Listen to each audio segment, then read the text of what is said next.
Remix. Remix.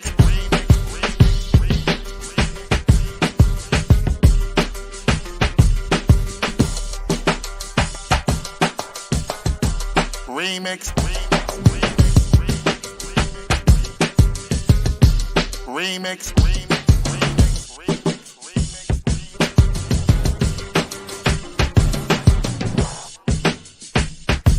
Remix. Remix. Remix. Remix. Remix.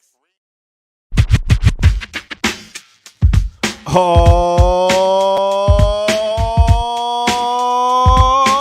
yeah. Welcome out once again. This is no other than the Remix Morning Show. Right here on Black Power Media, in case you didn't know, I go by the name of the Ear Doctor. And yes, this is another beautiful week, and we are starting it off right, especially if you're right here in the place to be. Now, with me, I must bring forth the one and only Dr. Jared Moore. Yeah. What's up, world? What's up, Ear Doctor? What's going on, man? Hey, man, everything is good. We in good spirits. I love it. You know? What's up, remixers? Sound like you had a great weekend. Yeah, I mean, nothing special per se, but except for a graduation picture I seen or something like that. I'm just saying. Well, it was an announcement picture. Oh, okay. It was that's what they do now. They put their college announcements. So my daughter did announce, and she'll be on the way to College Park, University of Maryland, down the street. She put the hats in front of her like to trick everybody, and then was like, I'm now choosing. I'm going to take my talents to. No, she did. It's just they take the graduation picture from high school, put it in this little template. They have an app that all the students apparently are using for this, and then they just plug it in. So, yeah, so it's nice to finally get that settled, and now it's time to just deal with the pay the money. Tearful transition. That too. Yeah. So how far is that from where you are at? It's a good 30-minute, 20. It's not far. It's like 30-minute drive. Oh, it's, man, she be coming home washing clothes on the weekend. She doesn't think so. She claims she does it. that was one of the negatives when deciding where to go. She thought it was too close.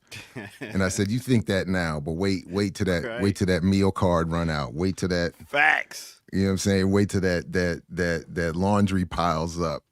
It's funny how you don't understand how good home cooked food is until you get older. Like, and she's never been without it. Oh yeah. Yeah. Yeah, you like, man, I sure do miss that home. Now I want to always cook at home instead of going out to eat, because I go out to eat and I realize I could cook better than all these different restaurants, and I don't want to spend all this money. And I'm like, man, I could have bought groceries for 2-3 days on this meal I just ate. Ridiculous. That's true. But then, that's all a pretense anyway, because the reality is she'll just be missing. It's not just the home cooking for the food. It's the home cooking of the home, the lived experience. She's, that's really what they miss. Yeah. So she'll bring the laundry and she'll bring the empty stomach, but it'll really because she misses the home. And, so yeah, but so we're excited, and then there's so many people that I know there as faculty, that my crew know as faculty, that it's kind of, and then I was like, I'm down there at McKeldin Library all the time. You know what I mean? Because my Morgan State ID gets me access to Maryland University, resources. I might just be popping up, So I just we ain't gonna call you a helicopter parent, but we gonna call it's you whack. A jet plane parent. Yeah, more like surveillance state parent. You mean drone parent. Oh my! Nah, goodness. we're gonna we're gonna have to. Yeah, it's good. My son's been doing. He was at Kennesaw State doing online courses, but he's in the fall. He's gonna finally get a room. They finally got rooms for him to go. Oh, right on. So it was good, but I got to go take him to a concert. He celebrated his 19th birthday, so I got to take him to a concert to go see Benny the Butcher and and Boldy James, which is a real MC, which it's a mixture of a older and a younger, cause Mhm. MC as the MC that Benny the Butcher is. I mean, being on the microphone, commanding the crowd, no vocals while he rhyming on his tracks, and showing him a real MC. But you know why I turned around to my son? I was like, man, I love you, man. My legs and back was hurting. I was like, the show wasn't even ready. Over. I was like, you ready to go? He's like, yeah. I was That's like, the yes! number one reason. That's the number one reason why I don't go. Is that right there? My sister-in-law took our oldest to see Bad Bunny last week. So she got her first real life full concert experience with a seasoned vet, you know what I'm saying, who could navigate what it must be like to be an attractive woman in these, or a woman period, in these spaces, you know what I mean? So I was very happy with that. Attractive women in these spaces and Bad Bunnies. Let's give it up for Kim Brown. Here we go. There you go. There you go. It's too early for this, Doctor. That was props. Attractive woman in the space. That was the No, I know, Bad but Bunny. it's like, I don't know. Don't give me compliments. It's too early. Because I appreciate the insincerity, because I've already told you I'm a sucker for compliments, so I be falling for the shit. So you know what I'm saying. There it is. Don't set me up for failure. Look at that natural fro and that them hoop earrings. You're killing the game right now, Knock Kim. it off. What are y'all talking about on here? College, concerts, first concert experience. Wow. I just took my son to go see one, and I actually, what I did is I took him I had to go through the whole thing. I took him to the mall, got him a new outfit. Then after that, we left there, a couple new outfits. Then left there, went and got something to eat. And while we sitting down, I was like, you know what?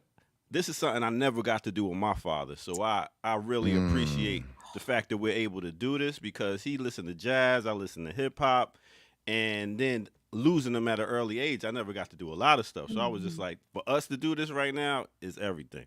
So he was like, word. So Didn't you say your son is a jazz aficionado himself? Oh yes.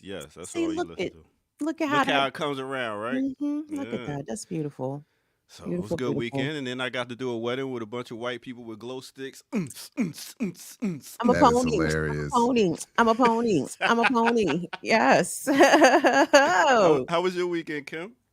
Oh, weekend was good. Ear Doctor, you will be happy to know I went outside. Yes. Oh, did you go to the RFK joint? I went down there. Yes. How was it? It was glorious. Glorious. It was glorious. Got there. Backyard band is on stage. I was like, oh, this is perfect. You know what I'm saying? So it was so many black folks down there. I don't know what I expected. This is my first national cannabis festival. I ain't never went to the festival before, because nigga, it's 420 around here every day. You know what I'm saying? We celebrate daily. We celebrate every day. We don't need no festival. But it's my first time, and I was pleasantly surprised. Look at all these beautiful Negroes out here enjoying the good music. So Wu-Tang and Redman came out and did they thing. But again, y'all, we are in this period of odd non-crowd participation. I am in confusion to the extent that Wu and Redman was like, is everybody okay? Like, this is the crowd right here. Wow. The whole time, just holding their phone up, video. They had to ask if people were okay. I mean, that was basically like, I actually, maybe I'll send this to, I have something on my phone I can send to the Ear Doctor, but Redman got out there and was like, yo, DC has been one of my number one markets since 1992. You know what I'm saying? Like, they was giving us the kind of stuff that rap, the rap performers say when the crowd is not into it. Y'all, we all the energy y'all give us, we give it back. You know what I mean? But it was weird. I mean, of course, I'm way in the back screaming my face off. You know what I'm saying? Like, I am the crowd participation in my section. You know what I mean? So, but wow, it just feels like folks is afraid to really enjoy themselves, to do public exuberance. You know what I'm saying? Like, my friend who I was with, we was like, yo, this show 20 years ago, this shit would have been bananas. Niggas would have been mushing, pushing, sweat. I didn't even break a sweat. Nobody was even out there sweaty. It was crazy. Is it because the fan base for them is older now? And high? I took that into consideration, Ear Doctor, but then I had to revisit all my Wu Redman performance memories over the past 25 years. We was all high. Yeah. Name one of them joints that we wasn't high at. Come on. Yeah. And that didn't stop us from screaming and rapping and hands in the air. These people don't want to put their hands in the air, y'all. Because we're 50. My shoulder hurts. Retainer I can't even extend my arm all the way up. I can't even. I actually think that, I mean, seriously, that fan base for that group, for even backyard, I mean, Big G is in it, got to be 50 years himself. I think Big G is 50 years. So it's like we all getting old, man. We are like, where's the energy, my man? Everybody sitting in their chairs. I had to walk from the parking lot. Yeah, it was a healthy little walk. It was a healthy little walk. You know what I'm saying? And listen, I'm not going in front. Like walking back to the car from RFK and then getting home, I was like, yo, I am not built for this hip and the hop and this That's shit. what I'm saying. But I was still out there repping though, JB. I know. Breathing my face off. And everybody was there. The only Wu member I don't think was there was Jizza. I think everybody else was there because y'all know. He better not have been there because he stood me up again for another show. He better not have showed up. Yeah, no, I'm just playing. I hope he's all right. Going on with that because, like you said, Jizza has been booked. You know, the joint that was with Fishbone, it got canceled. Then I saw another Jizza solo show get booked, and I'm like, how come he's not touring with the group? But the show in 1998 at Frostburg State University, where Mama's Biscuits was supposed to open up for him, didn't show up to that one either. I still got the T-shirt. It says Jizza and Mama's Biscuits on it. Shameful. Never was. Master Killer was there? I'm pretty sure, yeah. Look at his face. I mean, listen, all my faves was there. Was Ghostface in the building? Yes, sir. He was. Yeah. Yes. You 100 times number 5. Who else had a good performance though? So I think I heard portions of Devin's performance because, like, I mean, once we got into the food line, you know what I'm saying? We was waiting there for the $9 beef patty and mango and ginger drink. Again, I do have a little issue with the stadium pricing of the food options. Like, how we get 2 beef patties and 2 drinks, and that shit was $36. Oh, I'm sure. That's no question. Yeah, I mean. We was just talking about that. They had the shops of Shaolin. Of course, you know, the Wu members, a lot of them have their own, you know, weed lines of some sorts. Meth has Takao. Raekwon just opened up, what's the name of that shit? Newark, New Jersey. He just opened up a dispensary, I think. So, it's dope. I think Ghost has some other shit out. I'm so proud of them, you know? Wow. Shout out to them staying together this long. Yeah. For real. So bring it on. And YDB was out there, young dirty bastard. But I've seen him perform. I've seen him do his dad stuff before.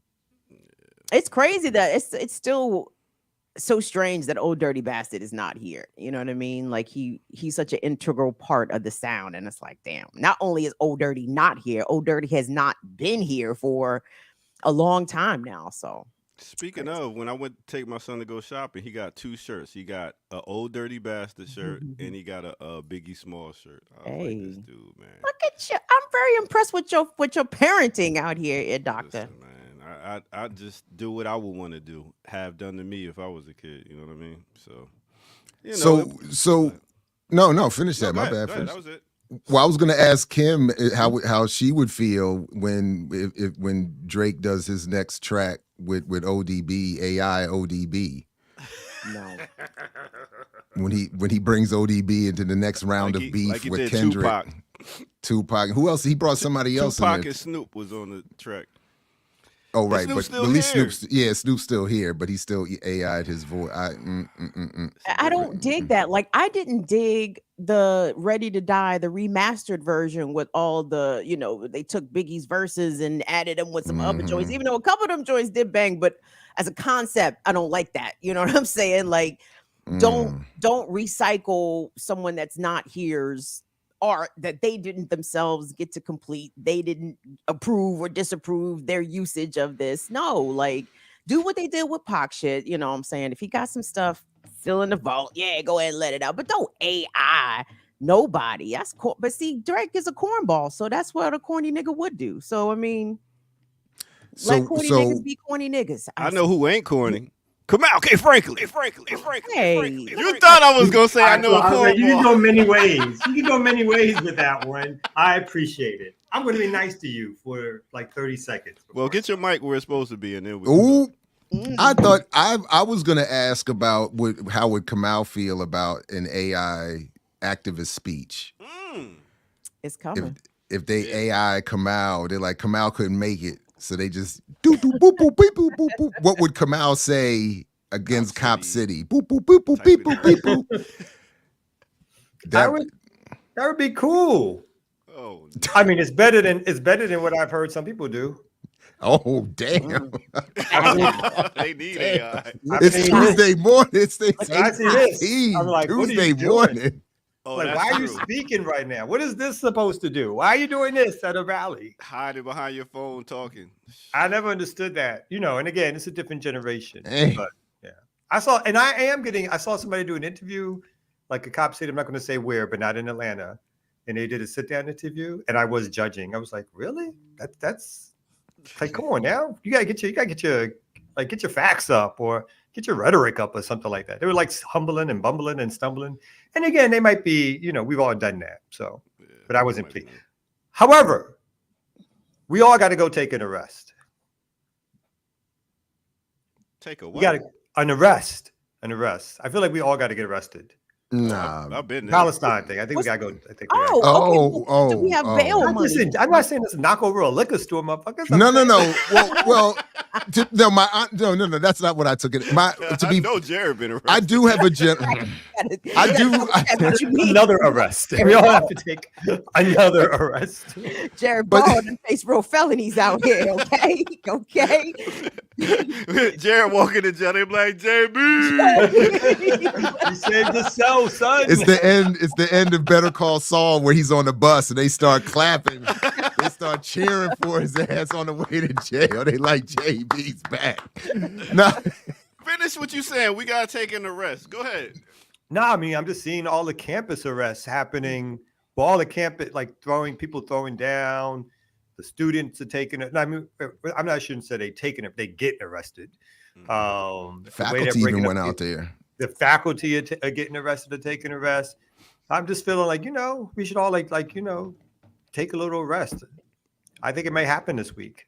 I might be going. I can't name which campus, but helping to support some campuses out here in Atlanta. And so, might be time. Are you allowed to get in trouble per your profession? Well, I don't practice anymore. So I'm a retired attorney. So they can't do nothing to me that way. I'm like, they can't stop me. And I figured that why not? Why can't I get arrested? Oh, somebody said very cool. No. Why? You better be sure Ricky. you on terms with the wife. Make sure she don't leave you in there for a couple days. Just to be clear, shout out to students at Morgan State who and others who recently even were just sanctioned by the university for actions they've taken. And so I don't want to say all HBCUs have been silent relative to some of the actions I've seen. Yeah, but there's a lot of repression going on. And one of the and I will admit, I have generally been philosophically against the agreeable arrest or the I'm usually not a fan of that as a tactic. But I don't know. I feel what you're saying. But there's a lot of repression going on. And then the other contradiction I also feel in these moments is that especially when people start looking at HBCUs, which, for instance, like at Morgan, where we're talking about predominantly the Black working class, I do feel that pull of there's some privilege here, where rich white folks with a lot of options can go ahead and take a couple days or a day in a cell or take maybe even the removal from a university. But so I'm not. So I do worry a little bit. I'm a little concerned about what the long-term ramifications are when we start comparing people's conditions and start looking at why someone isn't doing what someone else is doing. Oh, I hear that. So, However, they I got don't getting think. arrested on their bucket list. Go ahead. Say it again. I said they got getting arrested on their bucket list. Like I want to just. I hear that. I do hear. But I also think, and again, these are students, and students, a lot of them have a relatively privileged place in society. But also, I think the levels of arrest that are happening, I think there is a social economic stretch in terms of the different types of people who are getting arrested. It's just not at elite colleges. I think this is going to continue to build, at least over the next month, where more campuses are going to respond to what I guess I shouldn't say it started at Columbia, but nominally what's sort of taken off at Columbia. So I think whether folks like it or not, right, whether, there's going to be, when people are pressing this position, when the state has been so adamant that these demonstrations in their narrative are anti-Semitic as opposed to anti-genocide, that it's going to be across the country something that's happening. And I think we should take an arrest. Even if it's I'm not saying that we need to have the cameras there for us to be be famous Ricky trying to take an arrest. All I'm saying, well, Ricky said in the chat, like that's mighty Cornell West of me to suggest that we should take an arrest. I'm saying as part of the rallies and demos that we go to, that's probably something that's going to happen, and we should be in solidarity. Long as there's a plan in place, Camus. What's the plan? You know what I mean? Like you're gonna get a ticket and get out, most likely. You're gonna clog the system up. I mean, it's not, that's the plan. Well, let's just keep in mind, if we're doing anything in DC, if you get arrested on a Friday, they keep you in jail all weekend. You can't get out of DC jail till Monday morning. I thought that was a regular thing. Oh, well, shit. I'm not familiar with how the jail works everywhere, Air Doctor. Enlighten me, please. I wouldn't know. But listen, it sounds like you've never been arrested? Who? I thought we had that. No, Kim? No, you, Air Doctor. You've been arrested. Come on, man. You know yeah, that. I was gonna say. But I don't think. I don't think I've ever been. But I haven't been arrested. I've never done the voluntary arrest for a protest arrest. Not the righteous arrest. You haven't either, Kim? It's not a righteous arrest, but I've never been righteously arrested either. I think there's 4 of us here who've never been righteously arrested. No. Yeah. I think maybe one time I got as far as where they just sort of put you in an outdoor like roped off area, but never like actually taken into some custody. I can't. Yeah, I've been a couple of times, but then the lawyer thing, I remember in Philadelphia, a Mamiya march. And then the lawyer didn't show. And so who did they grab? They grabbed me off the line to say, the lawyer didn't show. We need you to blah, blah, blah. And I'm like stomping my feet like, man, that's not what I'm here for. I don't want to do this. I thought it was going to be like getting arrested and all that kind of shit. So. And then I'm not. So my general rule is if you see me getting arrested, this is not voluntary and do something. Like get me out. Like immediately, and I'm not for all the righteousness that these political prisoners give us all the time. Do something immediately. Get me out now. I don't want me. God damn it, me. This is terrible. It's terrifying. Are you going to break under like a couple of days? Yes. You going to give names? He said, yeah. Something. That's why I don't do shit, because I'll be like. 36 hours when they came through at that Ocean City holding cell with a McDonald's breakfast after 36 hours. I was like, who can I snitch on? Somebody get me out of here immediately. Like I will make some shit up if necessary. I was the whatever. I was the 21st hijacker on 9/11. Like let me out. God damn. Yo. No, seriously. But see, that's where brothers go wrong. That's what they get told. All you got to do is tell us what we want to know, and you can go home, right? Yeah. But that's why I'm saying up front, don't call me when you're planning your shit. Don't call me. I'm here for analysis and general encouragement. But when it's time to get busy, erase Jared from the send list. Jared be sitting there like, and did you know?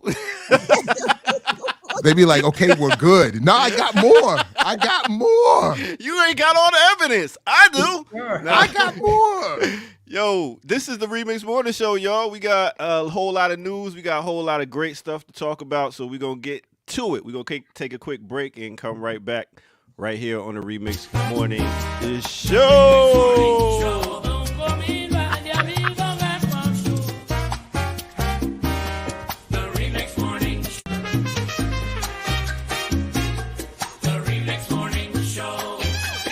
Yeah. All right. A little bit of Salsa Remix Morning Show.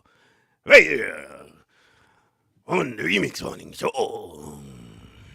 Now, thank y'all for tuning in. I go by the name of the Ear Doctor. And yes, this is, in case don't get it confused, this is the Remix Morning Show. Go ahead and hit that like button, that subscribe button. I need a little background music while I'm talking. Can we do that? All right, here we go. All right, so this is the Remix Morning Show. Hit that like button, subscribe button if you're new to the channel. Go to patreon.com and become a member over there and see footage that's rare. And you can also drop something right here in the chat room, super chat, and we will show the love right back. All right, boom. So what are we talking about right here? All right, I got to change it up. Y'all know what it is. It's Monday. It's Tuesday. It's time to give that weather report so y'all can actually know how it feel outside. The crazy thing is this last week, in my room over there, I got a fan and I got a space heater. Because you don't know what the hell's going on outside. But let me help you out. All right, today in Atlanta, starting off at 40 degrees, but going to make it all the way up to 70. Where they do that at? In Atlanta. All right, next, let's go to D.C. They starting off at 44 degrees, and where they going? To 70. Crazy. All right, next, let's take it to St. Louis, Missouri. They got a high today of 62 degrees. They ain't do much of a change. And next, let's go to Denver. They actually went from 43 degrees to 60. And then Oakland, California, 65 degrees is the high over there. And Santo Domingo, DR, they got a high today of 88 degrees. And last but not least, the motherland. Let's take it to Kanye, Botswana. Who knew? You know I ain't talking about that, Kanye, but they got a high today of 87 degrees. Now, I could say something about Kanye, but who cares? Actually had a whack verse that came out trying to get into the whole Drake diss battle. But I'm going to take y'all somewhere else.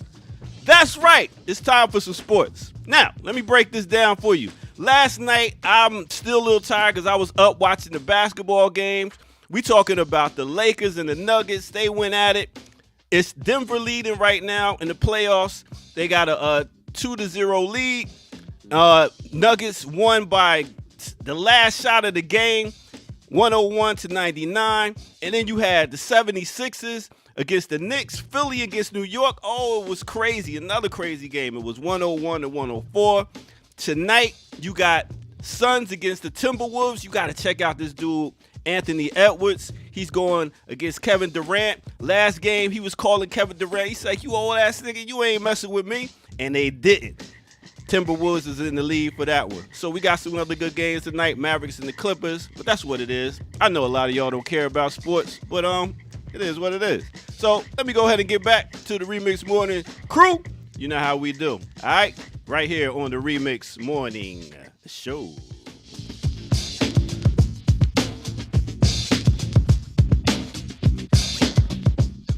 So I watched highlights for the first time all in all year, and noticed that you left out what is my favorite part of last night's game. Apparently, that before the game-winning shot from Denver, LeBron missed his chance to put his team up by 3 in the He came down there seconds. with a dunk and killed him. Bron is like a young old bull. He is out there killing it at his age right now. Got them looking like JV. Some of these Lost a dudes. 20-point lead. Jordan would never have missed that shot. Oh, here we go. Wow. Comparisons. Here we go. That's all. That's all I'm saying. How many rings LeBron? He got 4, right? Yeah. I like that. In like 400 attempts. Where is the hate coming for He's LeBron? got. He's Great what family, man. man. Black wife? What did Black Jay-Z wife? say about Nas? Never You got- divorced his first wife to Never. marry a white woman. you Come on. got- Where's this you hate got- coming from? I don't. I'm not. It's not the Lord, off. I'm not vouching for off the court anything. This Oh. is strictly an on the court discussion. Oh, and man, please. you can't be the best basketball player ever based on your spouse. That just don't work. I don't think Kim agrees to that. Well, I mean, I didn't. That's not what I was expecting him to say. I was expecting him to say. But you know, times are changing when Kevin Durant is now the old nigga out there. I said, Yes. oh, if KD is the old nigga, then I am the ancient nigga out here. Like, Oh, wait a minute. I mean, if it's not based on your spouse, how come OJ gets knocked down a couple of pegs for killing his wife? Should that matter? All his good eye and greatness? Mm. No, if we're talking purely about the history of football, you can't deny you just can't ignore it. You would have to say he was an incredibly good running back who probably most likely murdered 2 people. Yeah. But I don't think you could say he wasn't. I mean, I don't think running backs of all he really time. was. I mean, he really was. I mean, people forget just how great he was. I mean, it's ridiculous. So, And they're not comparing him to Walter Payton. So what's all this Michael Jordan? Listen, they both great. Kobe, all of them great. So It's just better than Walter. OJ. All right. ooh, I don't know about that. Yeah, that's interesting. Yeah, I'm gonna leave on that note. I catch Anyway, y'all. yeah. thank you, ear doctor. Well, Troy is reminding us, of course, that OJ is innocent. Thank you for bringing all of the relevant blackness back to the Remix Morning Show. That's the blackest thing ever said I on the hate that Remix so Morning bad. Show. I hate that so bad. I am. When I people am say I'm OJ's like- innocent, Well, I mean, it's sort of we go. What y'all as talk a young about woman, did you UIL. cheer? Did you goes cheer, against- or did you cheer when he got off, or you were already? Oh no! Well, first of all, I was a child. I was a. How old? I was what? When was the trial? Like I was in law 96. school, B. I was 90, in law school. yeah, 95 when he got. Okay, so I was Yeah. 17, 18, 17, 18. Of That's course, old enough. Did you care? Did you know? Do you I remember? watched the whole thing, but see, Yeah. you have to understand. I went to a majority white school, so of course I was rooting for OJ. You know what I'm saying? Like, because it was going to piss off all the whites and the parents of the whites. So I was like, on race alone, yeah, I was rooting for OJ. But again, I lack the Full politics. analysis, yeah. I lack the analysis to fully understand what was going on, because it's like I don't even remember what I really thought about all the domestic violence proof evidence that was brought forward. I mean, and again, if Most being people a didn't even look at teenager, it. Yeah. huh? No, I said most folks did not. Black folks, or whatever, particularly black folks, just to be honest, like we discarded that. I mean, they had the 9/11 calls of the previous beatings. I mean, there's a lot of information there. His past wife. I mean, if you don't care about him beating up a white woman, he beat up his black wife before that. You know what I mean? So like he was an across the board abuser, but it was all ignored. First, because he was such a great football player. Second of all, because he was, such a great football player. So he was already he was this icon. And so, and even though he basically left the black community, right? It was still this thing that I just think it had like a certain time period on it where black folks were just like, we don't care, because how many times does it happen the other way? So it's not even about the guilt or innocence. It's really about fuck the American court system. And I took some, as an analysis, I took some all right in that. Maybe it was less OJ I was rooting for and more Johnny Cochran, right? Because I remember being really impressed with Johnny Cochran as a teenager, like watching him do his lawyering. You know what I mean? And I'm like, well, I would definitely want him to win. You know what I'm saying? I don't know. Well, anyway, but yeah. OJ Made in America. Please rewatch that. We rewatched it as a Hilarious. family, this series, and I had all the same emotions watching it all over again because they Wait a do minute, such is that a the good. documentary or the one with John Travolta? No, this is the documentary. The No, one no, with no, John like Travolta that. was also good. It was but- not bad. It was not bad. It was actually That was good. I really hilarious. liked it. Yes. But the Made in America one, just for the politics, because it really walks you through the history. So by the time you get to where they're talking to the jurors at the end and you're hearing, the sister said this was payback for Rodney King. She said it. Shit. She right out on camera and was like, what?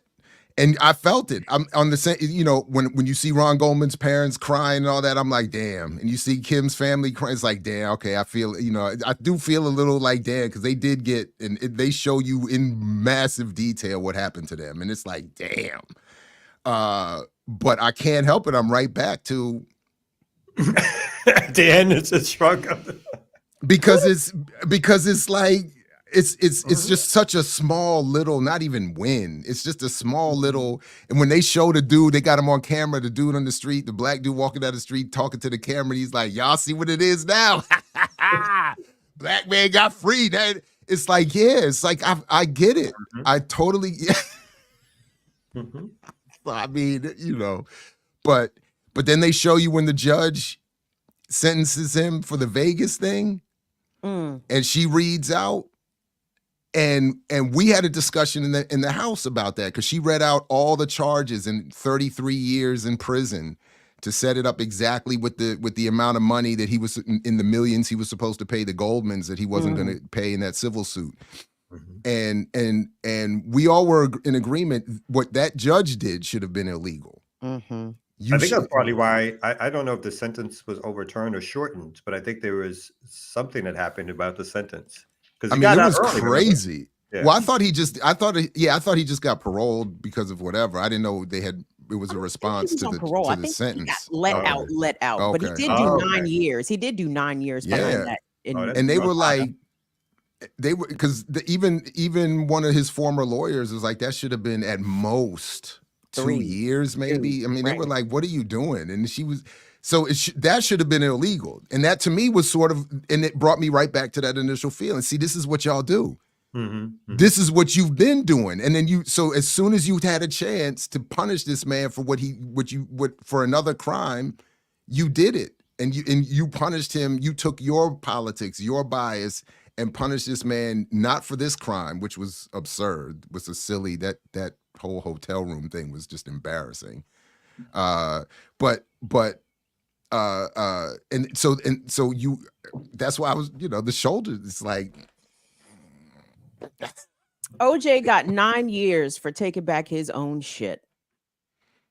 But he brought a brother with a gun, and they said, you cannot leave. They told the people in the room, you can't leave, and that's kidnapping. And that's what did it, kidnapping. That's what started, and then she just started adding this and saying every little detail. So yeah, something as stupid as that can get you really hemmed up when they want to. That's the whole point. That's why everybody was like, go Johnny, go. You know what I mean? It's well, but yeah. Oh, gentlemen, all right, ear doctor. All right, here we go. Slap the mat. Let's hem up this news. Yeah.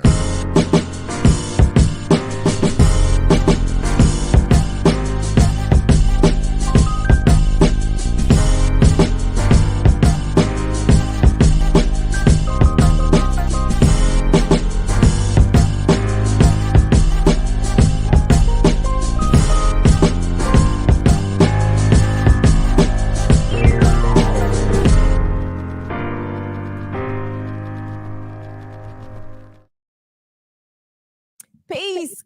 Good morning, everybody. Welcome to the Remix Morning Show, exclusively here on Black Power Media. Today is Tuesday, April the 23rd, 2024. Happy belated 420 to each and all of you. I hope you all celebrated the holiday in a very smoke-tastic fashion. And we are here celebrating 420 every day on Black Power Media. Ooh, I need to go back and look at the Saturdays with Renee show to see what y'all and the LBS brothers was talking about as it pertained to cannabis and other things. So y'all reparations. Yes. Yeah, it was a very interesting discussion, and I think a nice, relatively practical, thoughtful way of bringing the reparations argument to some ground level discussion, so to speak. Yeah, what's up? I have to find this clip on my phone. But y'all, Redman got on stage and said that he is part of the United Empowerment Party. If I gotta find this clip. I recorded Redman it for president. Well, I mean, what is their stances?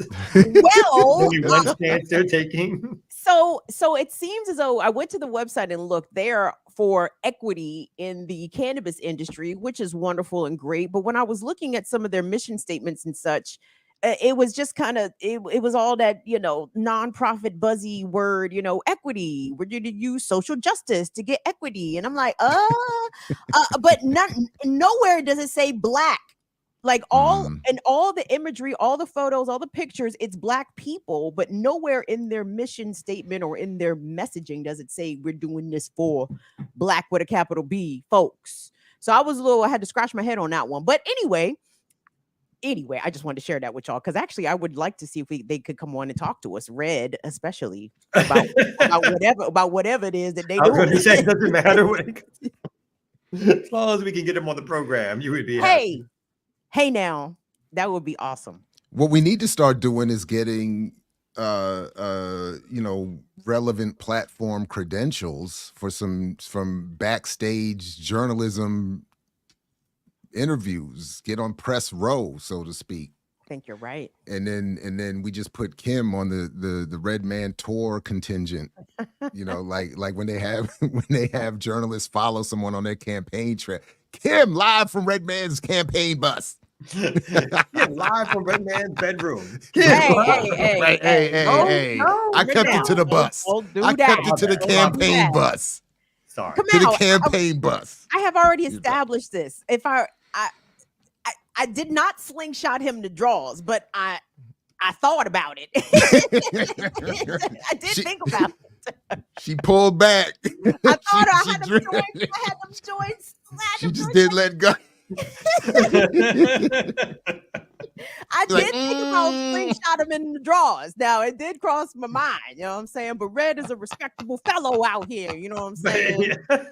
Always treated me with the utmost of respect. True. And he has a beautiful family. Can I say this? He has a very beautiful family. He takes his daughter back and forth to practice, and you know he's a good father out here. Yes, while he smokes weed. But I'm sure that listen, there's a lot of responsible parents who are also consumers of different things when they are off the parenting clock, I suppose. So, but anyway, not you. Smoke weed with his. I know we got to do news, but I knew somebody who smoked weed with their kid, and I wasn't down with that. Well, how old was the kid?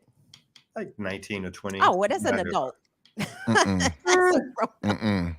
Like there's I can see if he was trying to pass the J to the 7th grader, then yes, that's a problem. But I'm not doing that. Ass adult who can vote out here, shit. No, I'm not doing that. And I've had even a couple of elders tell me, you know, family sort of related elders tell me, like, I know what it is. I know you do, and you know I do, but it ain't happening together. Like, I'm not helping you cop. You're not helping me cop. We just keep it. It's just a separate. Red. I'm with that. I actually am with, like same thing. Like even as my daughters get older, I could maybe see me have some, they've seen me have a beer at dinner or, you know, a drink at dinner, but that's about it. And that's me. It's not me with them. I don't ever see me hanging out and no, I don't. Really? Maybe not so much hang out. Because let me tell you what my mom does for me. Because I have the best mother on earth. Like, yes. My mother will offer, like, hey, I'm coming down. I'm gonna bring you, you know, whatever she brings. You know, your mother always brings a cadre of stuff. You want me to stop at the dispensary and get you a pre-roll? Yes,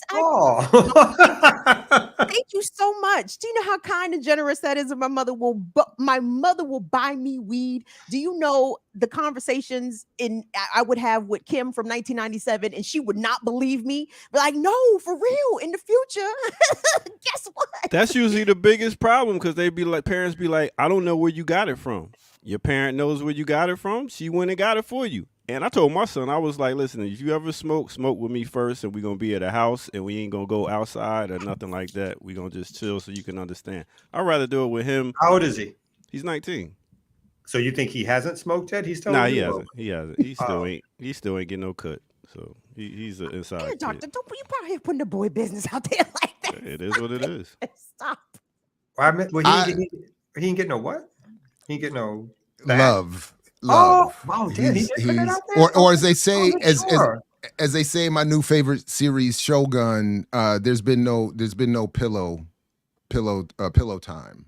There's been no pillow time for him. Oh, dude, So, but can you bring him on the air? Come on the air, ear doctor, as we have this discussion. We would not have this discussion. I'm gonna see how this goes as they get older. News. But I sent my story. the other thing, I have it ready. I'm ready. I have the run sheet pulled up. No, finish what you was gonna say though. I'm just gonna say I'll see how it goes as they get older, see what kind of people that they evolve into and how things go. But we have talked about it. I have talked with them about it to say these are some things you can expect. This is what you shouldn't engage in when people are offering you stuff. This is how the effects go. This is what I've talked about them with all of that. They're they know of my, at least in past tense, experience with some of these things. But with them, I'm not doing that. I don't see that. He still don't know I do, actually. No. Well, I got asked directly to my face. She does. rolled up. Do you? It was all up in my face. My oldest. She was like rolled up on me, like, do you? Checking you, smelling you. Let me see. And you were You just like, smell of your course. shirt. You were like, yeah. I was like, in that kind of, in that moment, I wasn't going to try to, I was just like, yeah. I said, yeah, but. You ain't me. Was she disappointed or she was just more like, it wanted to know? It was more like I kind of knew, this kind of thing. But we talk, then there's just been a series of ongoing discussions about responsible engagement or disengagement, what to expect. Again, all the stuff like don't accept drinks from people you don't know. Watch the pour. That was always my phrase. Watch the pour. I want to see it get poured in my cup.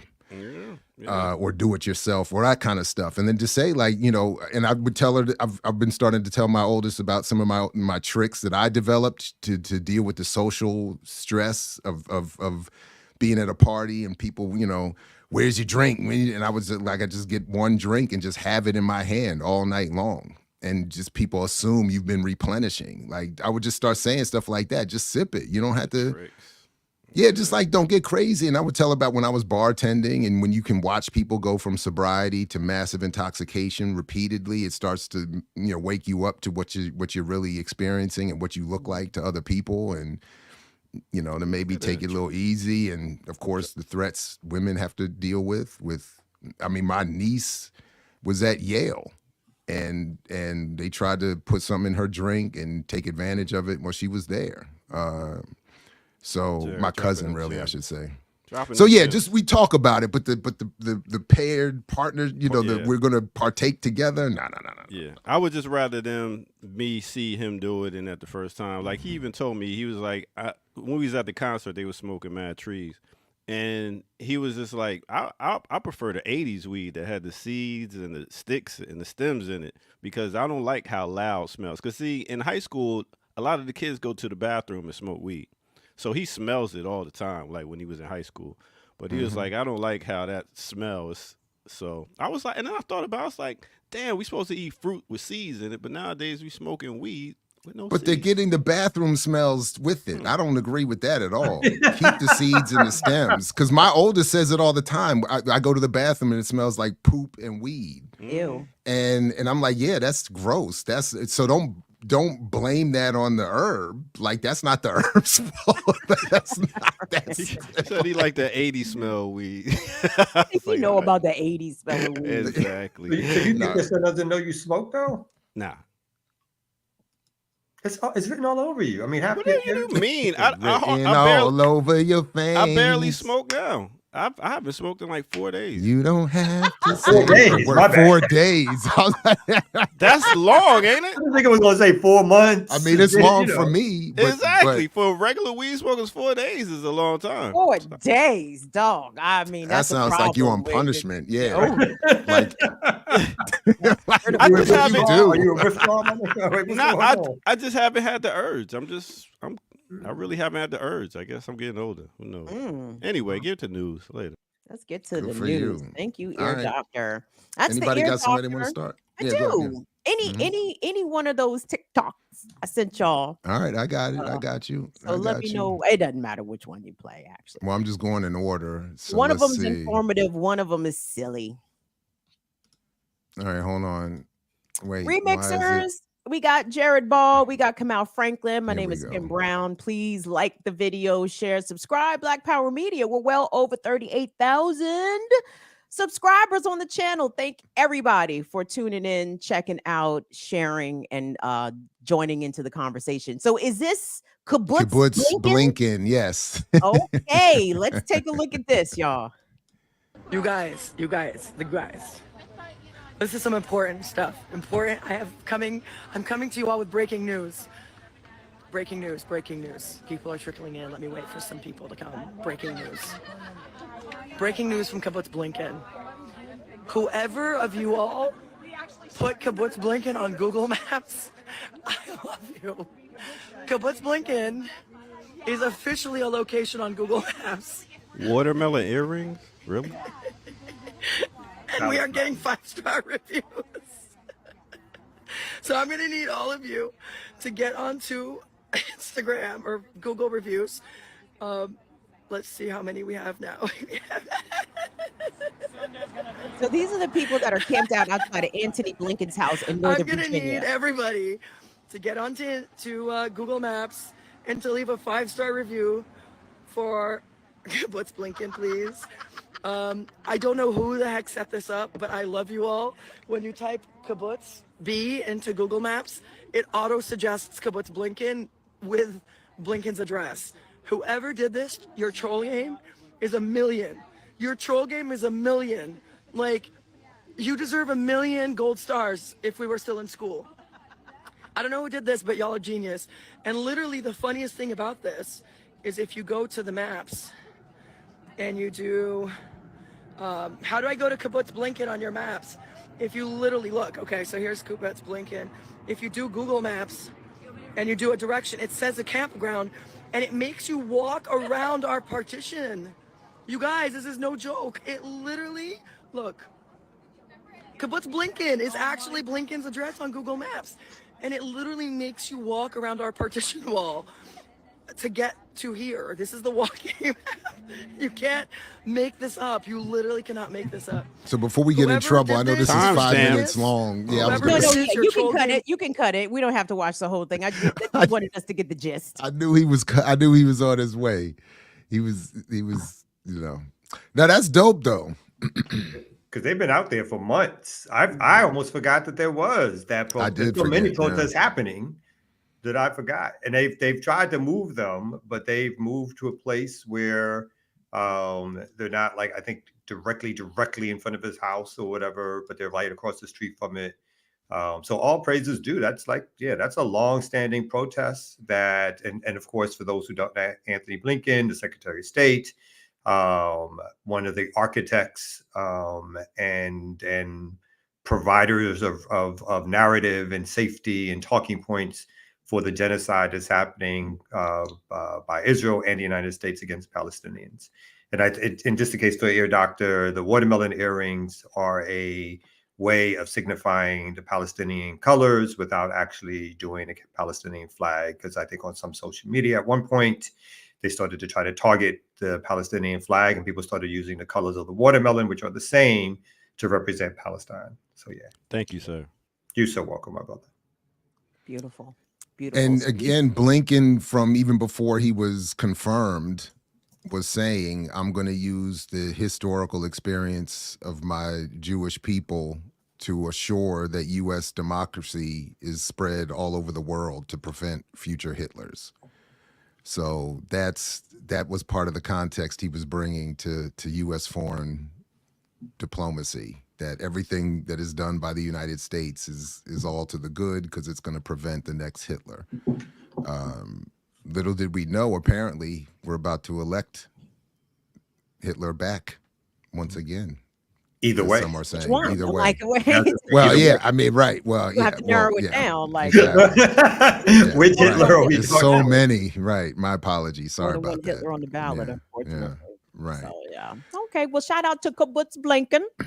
Yeah, shout out to Kibbutz Blinken. Now this one, the video is just under 3 minutes, and it says that the end is crazy. So What's this? Is this the one I the sent? other TikTok? Yeah, your second.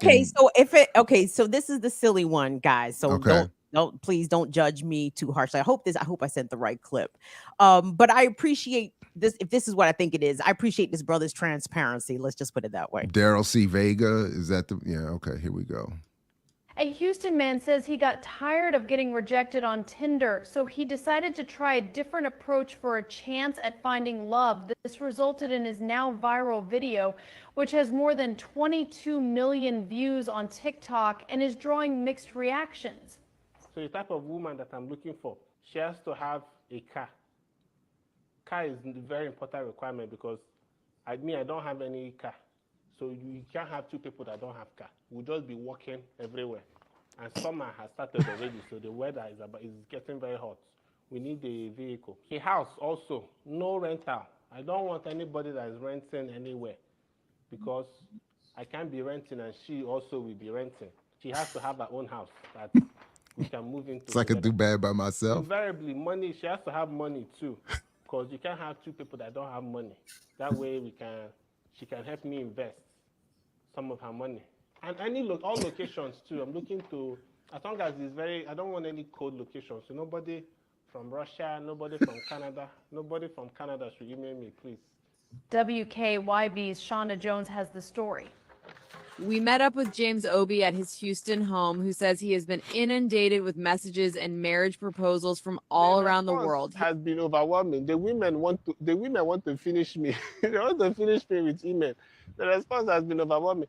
Thousands of women all around the world, even. I even said no Canada, no, and all of them, a lot of Canada has been emailing me. So please, I'm very flattered. I'm very flattered, but a lot of rich women, a lot of all women of all shape, all size, big size, gigantic size, all the sizes are very interested. So it's good. The response was good. So now I just have to pick one or even two. I can pick like two, manage two. And damn. That's just how, maybe a couple more just for backup or something in case. All these marriages, 50% don't last. So just in case you have a backup plan, a backup distance. So that's just it. He also took the time to share one last message to all the ladies. See, I have garden. I'm a very romantic man. I plant flowers, all these things so I know all the women, I have the sunflower, I have this other category. It looks like it's dying, but it's a new regeneration process. I plant also to show I have a hard side. I have cactus also, because I have a soft and a hard side. I'm a very dexterous specimen. Specimen. So, it's good. Yeah, That ain't even his yard. But don't you love? I love Houston area, man. I'm like, what area of Houston are we talking about? What area? You got 20 million from that video? Just what I'm saying. Views. Wow. Yes, I love it. So y'all, on TikTok, there's a huge debate around what it's called the 4B movement. Basically, women are abandoning dating, marrying, having babies with heterosexual men. So when I saw this video kind of in contrast to that, I'm like, first of all, can I big up the brother for being honest, for being transparent? He said, you have to have a car because I don't have a car. It's about to be hot in Houston. How we both gonna be walking? Valid. It's a valid point. And it's a lesson that if you ask the universe very specifically for what it is that you want, look at how the universe responds. He said, and somebody with money, because I got no money. He's like, check. He's like, and 22 million people have watched it and tons. It's a crazy world. Well, now I know if my wife leaves me, I have hope. I just go on TikTok and say, look, this is what I need. this is what I have. I This need is what I somebody who don't doesn't have. back problems because I got back problems. Right. We can't both have back We problems. can't both have back problems. We But can't see, some both people be, were trying to you know. clown the brother because look at him, how he coming on here talking about she gotta have and he ain't got and da da da. But I'm like, but women do that all the time. Women do that. And then he all said he got a variety of offers from all different types of women, from big to gigantic. He's like, they were big. It was like I was like, that's And again, so, the honesty. He said, I'm gonna take two. You know what I'm saying? I can manage two. and a You might couple have for backup. couple Gotta couple have a backup. contingency plan. You know what Got I'm saying? to. Because marriages, 50% of marriages end. So it's good to have a backup plan. I'm just very happy for him. I just wanted to share that black boy joy. I had to share that black boy joy because I'm telling you, I was like, I like this. I like everything about this for You this could be month. regionally specific. You could be Did you like what submit your climate resume? you want. He said nobody from Russia and Canada. Too cold. Too cold. Anyway, speaking of plans to reach Since we the did masses. absolutely no news just yet. We told everybody how to find kibbutz Blinken, ear doctor. That To is quote news. the great Ricky Ryan, that is news. Exactly. Unbelievable. That's news. I know Erica's at home like these. Did all this work to get the news together, and this is what we got. Thanks, y'all. All the Ericas. There's still All time. the There's still Ericas. time. All the Every- Ericas. All the Every Ericas. There's a lot Erica of is them. disappointed in It's us. a rack of Ericas. It's a rack Every of Erica. Oh my God. All right, let's take a quick break and then come back to some news. Yeah, let's do that. All right, here in the Remix Morning Show. Hey, remix.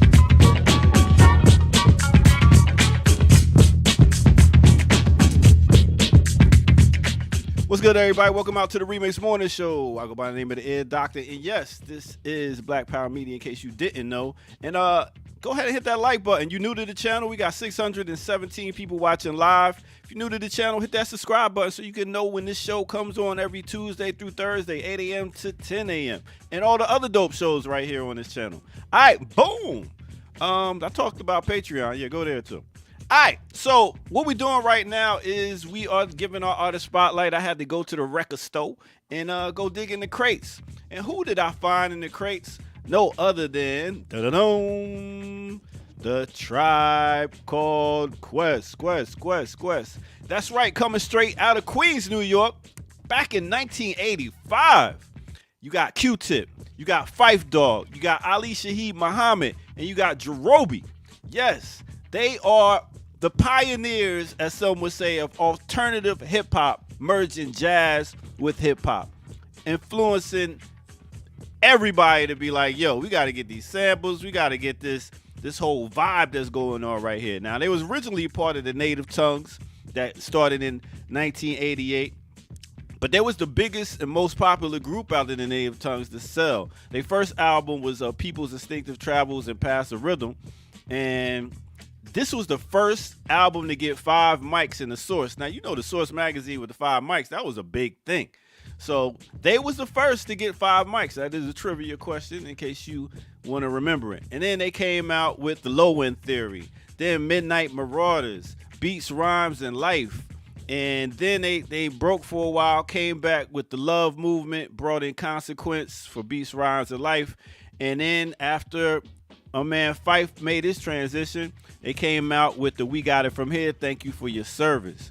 So I just wanted to give them a big up, especially now that they just got selected for induction into the Rock and Roll Hall of Fame. I know, you rock and roll. Listen, it's a big thing for them. It's a big thing for the hard work that they put in over the years. And in case you didn't know, I talked about how, you know, in case y'all didn't see on Sunday's chat, me and Minister Server got to talk about, you know, the transition of hip hop and jazz and stuff like that. So it was real good. But I would want to know from my co-hosts what they thought is the top 3 albums of Tribe Called Quest. Now, for me, I would have to start with Midnight Marauders as being number 1. Then I will go to Low End Theory, and then I will go to Beats, Rhymes, and Life. That's my top 3. What's yours? Let me know in the chat room, and at the same time, let's get back to it right here on the Remix Morning Show. Let's go. Y'all hear the prop master. Q-Tip the plot mess. The Jungle Brothers a plot mess. PDP a plot mess. Yeah. More importantly, Fife was a better rapper than Q. Let's just be clear. Why? Let's Why you choose argue. violence? No. Let's be clear about it, though. Wait a minute. Why? Incorrect. And first of all, why did you take off that jacket he got you? Now you just look like a regular degular. Go ahead.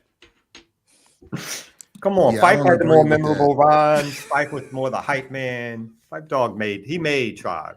I know he didn't make the beats. I don't even know if I agree with the more memorable lines. Bus went on your couch and now you got Siemens furniture. Come on, son.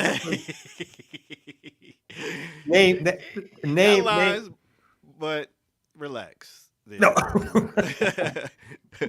Come on. If knowledge is the key, then just show me the lock. I'm scrawny, but got skinny, but I got legs like Lou Brock. Something. Speed, Whiskey, agile plus versatile. plus a bunch of wild, 100% intelligent black child. All right. I mean, Presentation, sizzles, the retina. How far must you go to gain respect? Come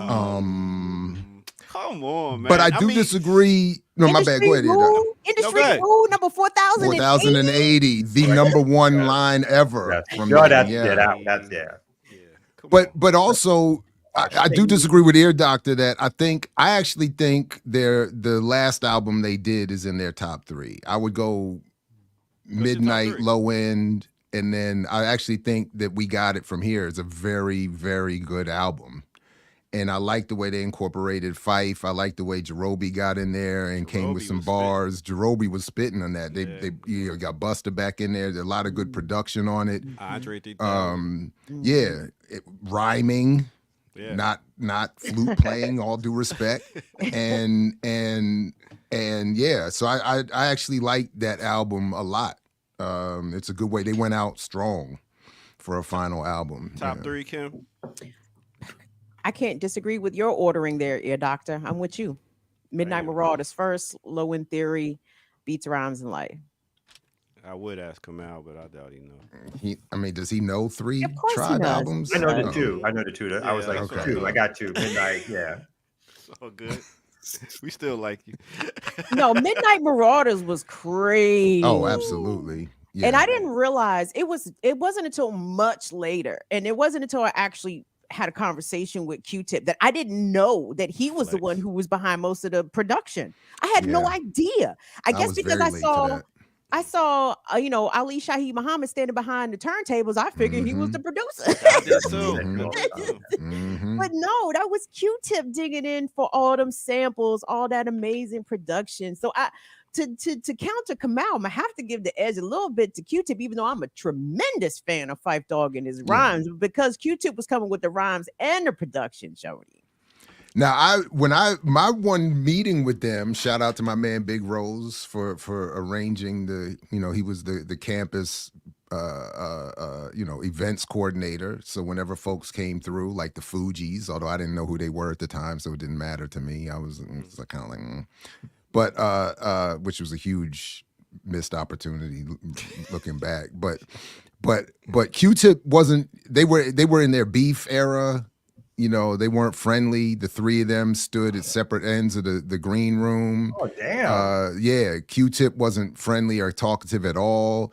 And Shaheed barely spoke. Like, he was in the corner with his little crew. Q-Tip was in another with his crew. Fife the whole time hung out with all of us. We had sports debates. He knew more about my home teams than I did. I mean, he was very, very cool. Very happy to be hanging out. Very happy to be, cool. Talking to people who were fans. It was really like the perfect and exact opposite experience from the rest of the crew, unfortunately. So, but yeah. So rest in peace to Fife. Yeah. And definitely shout out to that production, because I was very late on that too. Q-Tip, I had no idea that he was doing all of that, and that he was producing on Nas's Illmatic. Oh, that I knew.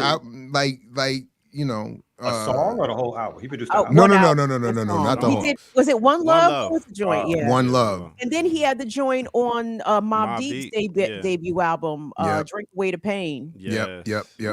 Bang. Yep. Yo, and since we talking tribe stories real quick, Yeah, Fife used to live down here on Cascade Road, down the street from me, and Jerobi had a pizza place in the mall. Had a shopping for a minute too. So Yeah, the he's in pizza. Why is restaurant everybody business. got pizza spots? I don't get it. I don't used know. to, my man, shout out to Head Rock, the mayor of DC hip hop. He's real tight with Jerobi, and so on a couple of occasions I got to sit down and break bread and chop it up with Jerobi even as well. So yeah, definitely shout out to him too. That was All yeah. right. Time for dope. some news. I get out of here. Okay, Damn. okay. Thank you, Ear Doctor. Shout out to everyone that's watching us live, over 600 strong. We appreciate y'all turning up. I must say, though, I do feel a kind of way that this is the second most viewed show on the platform. And I'm not saying that EYL shit is whack. It's not whack. This shit is all right. This shit is all right. You know what I'm saying? But it's Remix Morning Show, though. You know what I'm saying? Tim, Just Remix Morning Show, though. You know what I'm saying? That EYL shit, that shit is cute. It's It's all just, right. you know, we talking weekend about thing. Tribe Called Quest getting indicted into the Rock and Roll Hall of Fame. Getting indicted into the Stop it. Niggas do not get in. Well, niggas do get indicted, but niggas do not get indicted into the Rock and Roll Hall of Fame.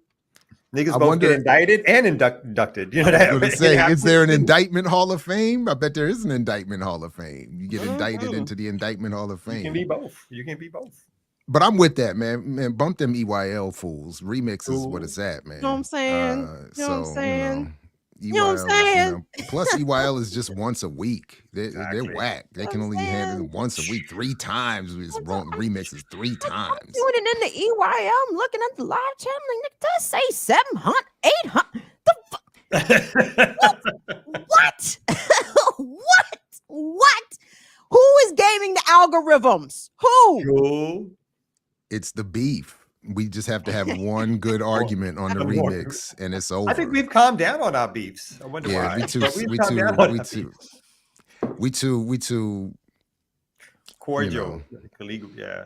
you know, You know what I'm barely saying? radical breakfast club. I don't. You know what I mean? Listen, dog. Let me tell you. Don't offend me out here this morning. don't antagonize me out here this morning, Jared. My bad, Kim. My bad, Kim. You know what I'm saying? But I I didn't mean to mean, do I that. just, I need to, we got to get a little bit more. I got to tell Kamal, you know what I'm saying? If you let me make my point, Kamal, if you let me finish my thought, Kamal, let me finish. Kamal, stop talking over me, Kamal. The numbers Just are rising run. as you do it. The numbers They're are already rising as doing you it. do it. They're already going You're up. not getting my point. You misrepresent Look at my my point. argument, Look at my point. Kamal. Don't misrepresent me out here. And all that little chat shit, I see that shit in the chat too.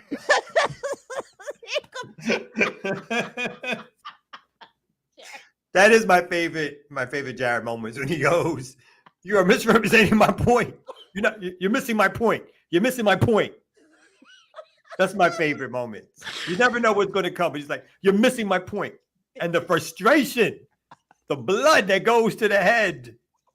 I love those moments. It's terrible.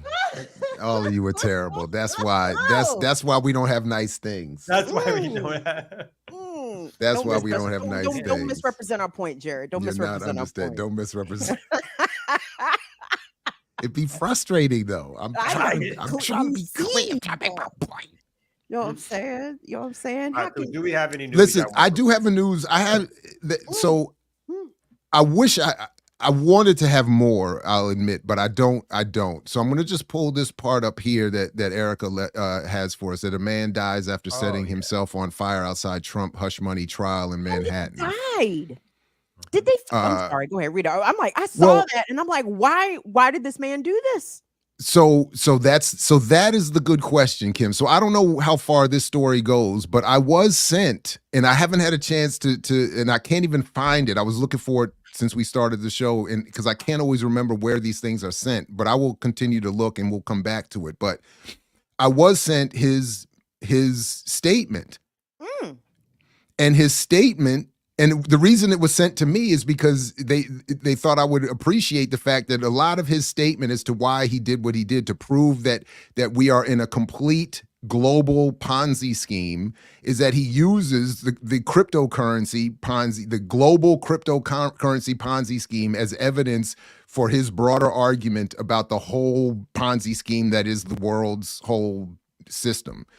So so it's a lot of it involves why Peter Thiel and please, if you haven't ever seen my interviews with Barrett Brown, please go watch those interviews where he talks about Peter Thiel and Joe Rogan and all them. But this dude said that Peter Thiel and that crew of billionaires that imposed Bitcoin and crypto on us as a scheme to hide all of their other shenanigans and to further accumulate wealth from the rest of us suckers is part of the global problem. And so he was at least, so it kind of reminded me when I read the Chris Dorner manifesto back in the day when he did his thing. There's a lot more clarity and thought than they're given credit for, whatever people think of what they're accused of doing. I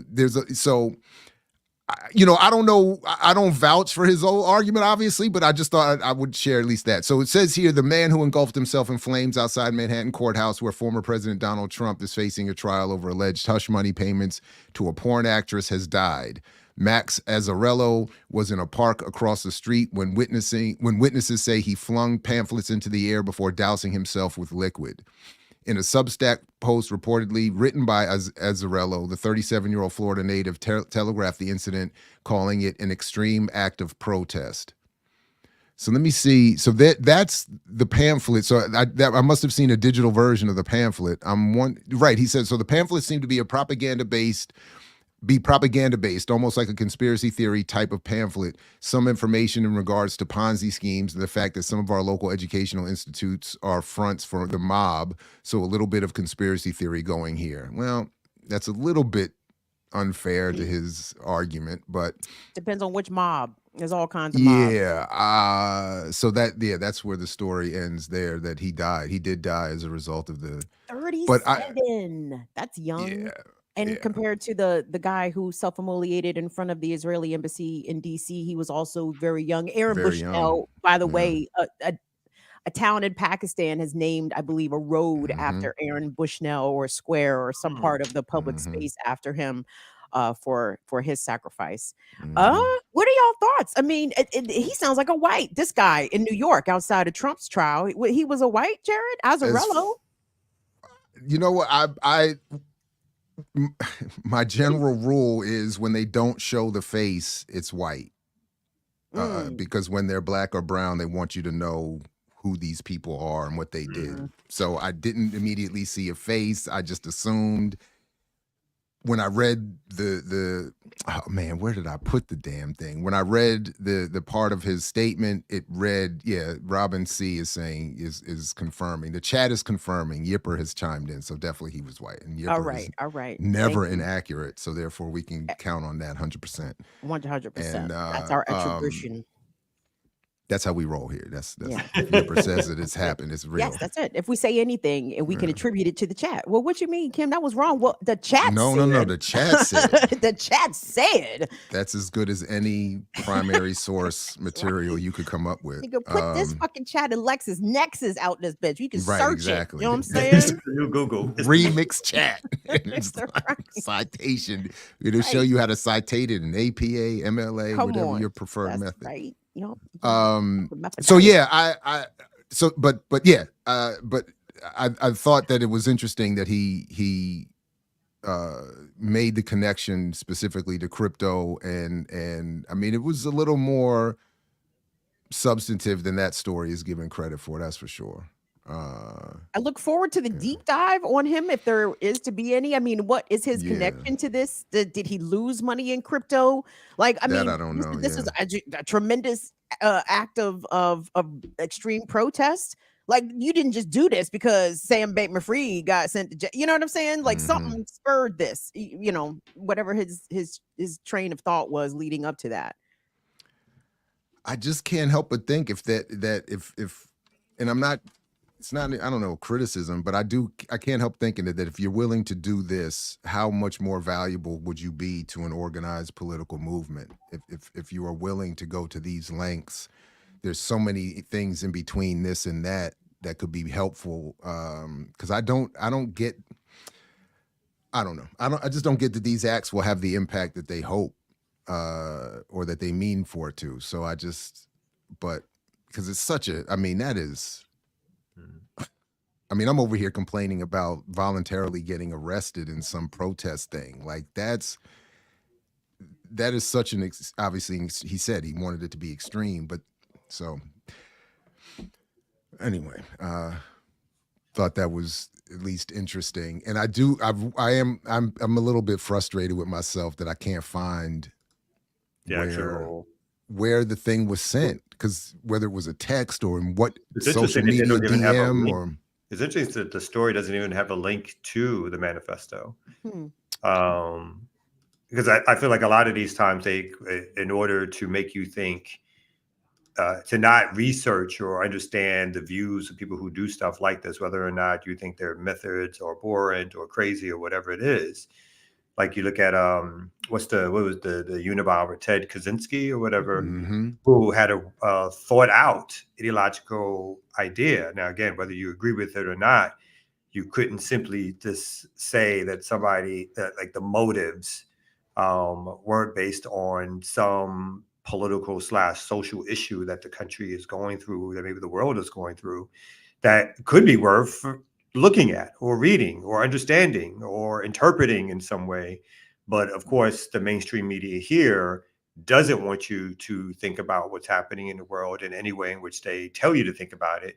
And so they just tell you, oh, this person is crazy, or this person is out there, it's conspiracy theories, it's this, it's that.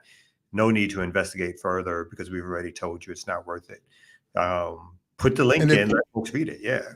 And if Ted Kaczynski is crazy, it's because y'all made him crazy. He went to Harvard at 16 and was targeted as part of that MK Ultra nonsense. So like, you know, that's how you want to play. Then I mean, careful with the mail. Shit, that's a fascinating story. Like I've seen Ted Kaczynski stories a couple times, and I will watch it. You know what I mean? It's absolutely. Like, wow. Yeah. Absolutely. We were told. Ear Doctor is telling us to move to the Columbia story. So I'm going to do it this way by Lamont Hill's Instagram post the other day, where he said that he was scheduled to give the 2024 Mamie Phipps Clark and Kenneth B. Clark Distinguished Lecture at Columbia University, but will not and will forego the $10,000 award, as he urges Columbia University to meet each of the principled and reasonable demands of the boycott. I encourage everyone, but especially my academic colleagues, to stand in solidarity with Columbia University students and their marvelous militancy by honoring the boycott. Of course, the most important part of the story is $10,000 for a speaking engagement. Oh, I was thinking the most important part is that he turned it down, right? Oh no, like, no, you got it twisted, Kim. You are appropriately political, and I'm dragging us downward. 10 motherfucking grand for a speaking engagement. My God. Go ahead, just say Mark Lamont Hill. He all right. Yeah. You know what I'm saying? But I'm just saying. But I remember when Peniel Joseph came to Morgan State and said, I only charged you $6,000, and that's my HBCU discount. I said, $6,000 was your discount? I remember back in the day when people like Jesse would charge, and this is back in the day, $30,000, $20,000. And when the whole Black Lives Matter thing kicked off, those folks were getting 15, 20, 25. Oh, I saw the Speakers Bureau joint. When I saw that one that said $10,000 minimum, I said, "Yikes!" But I was like, "No, you can take a zero off. That might be my top offer ever to speak anywhere." All I will say is I've definitely fucked up my career. That's all I will say. Me too. I don't even know how to. It's like whatever. It's like maybe they'll fly me out, maybe they won't. It's like I do it. Yeah, it's okay. Let's go for it. I tell you, if I don't lose money, it's a good thing. Exactly. That's my thing. If I don't lose money, I've come up. So, but yeah. At least at this stage, what I've done is I minimally say a hotel and flight. Like I can't come out of pocket no more. Yeah, really. I mean, at this point, it is kind of. Yeah. But by the way, all silliness aside, shout out to Mark for that. I appreciate he continues to make these very public and I think principled, appropriate stances whenever he has a chance to, whether it's the Palestine support or the Israel, I mean, criticizing Zionism and getting booted from whatever and all these. So I appreciate that. And then we just were in his chat the other day. Van Jones route. He is No, definitely absolutely not. And in fact, because I was just going to say, I just was on in his live the other day with Mumia. So he's got these live discussions with me. So I mean, so shout out to him for that. And I forgot the opposite to Columbia for its treatment of its students and faculty and Ilhan Omar's daughter in particular. I think. What's the relationship between Columbia and Barnard College? Are they? How come there's a relationship there? I don't know. Because Ilhan Ilhan Omar's part of the university system, like Columbia, like there's some strong connection. Like I don't know if it's a subset, but I don't know exactly either. But there's definitely a connection. Yeah, because Ilhan Omar's daughter was suspended from Barnard College. And in addition to to the Columbia and Barnard joint activism, but I think there's some mutual academic relationship there as well that I'm just not familiar with. But can I just think she was at Columbia? Yeah, sorry. Real quick about Mark Lamont Hill, I appreciate him putting in his post the money that, put the money in there that you are giving up, sacrificing, because that's the kind of sacrifice I like to see. I appreciate the students getting arrested, but I'm not saying Mark Lamont Hill is bougie, but he is part of the bourgeoisie, Black intelligentsia class. Yes, tell us that you are giving back the money, because that's important. You know what I'm saying? That's important. And I'm hoping that others will take his lead and follow his example there. That's a lot of money to be given back and shit. You know what I'm saying? If anybody wants to invite me for 10 grand, I will happily publicly turn it down. I was about to say, Jared, will you turn it down? Let's get the invitation first. Let's get the invitation and then let me make the public display. Put me on the spot, people. Make me work for it. You know what I'm saying? Give me a challenge. Maybe the next one, I'm going to turn down that next one. This one, I'm going to take the next one. Well, I did hear one friend of mine did offer up some light criticism in a sense, saying he should have taken the money, taken the gig, used the platform to condemn Columbia and express public solidarity, and then give the money to some Palestinian support network. I said, okay, that's I'm not I guess too mad at that, but I'm also not mad at what he did either. But I thought that it did make me think that could have been a more interesting, provocative, but I don't know. No, I think at a certain time period that would have been the right thing. And I think the sister who did the speech at Spelman, yes, killed it. She talked about the ways in which these accolades come 25, 30. They're so happy to see you after you've left campus. But when you were on campus protesting, they were threatening you with suspension, expulsion, criminal arrest, criminal charges. Your name is being pillared, you're being called anti-Semite or whatever. But 25 years later, they would invite you back for some honorary degree once they feel like you've reached a certain level in an establishment class that it may be safe despite your views, right? Because maybe you're not going to say what you were going to say. And she twisted and turned it around on them and called them out. And that video obviously went viral and gave a lot of people inspiration. I think on the other hand, now we're at this time, even a few weeks later or a week later, where it's obvious in terms of what's happening at Columbia and now other colleges. The point is to make those colleges bleed in terms of their reputation, in terms of showing that you can't just conduct business as usual and have me show up and act like, oh, let's just close the doors and act like we don't hear all that noise outside and act like everything is going on as it should be or as we want it to. So I think the pretending, which is what Columbia wants, that like, oh, we're still having these important discussions on campus. I think that's the part why it's important for folks who are prominent or folks who have positions to give those up or to not accept them at this stage. Because at this very moment, unlike again when the sister spoke, but at this moment, students at Columbia are being arrested en masse and supporters simply for protesting against genocide. No matter how the system tries to turn it around and make it feel like, oh, this is anti-Semitic or whatever, which is amazing. Again, I just think this is an amazing time to see the ridiculousness of how U.S. propaganda works, where you had the mayor, you had the president, all releasing statements, nothing about Palestinians, nothing about over 30,000 Palestinians being murdered and massacred, nothing about the hundreds of thousands now who've been injured, will have lifelong injuries, nothing about the land grabs, nothing about the ethnic cleansing, nothing about the starvation, nothing about the genocide.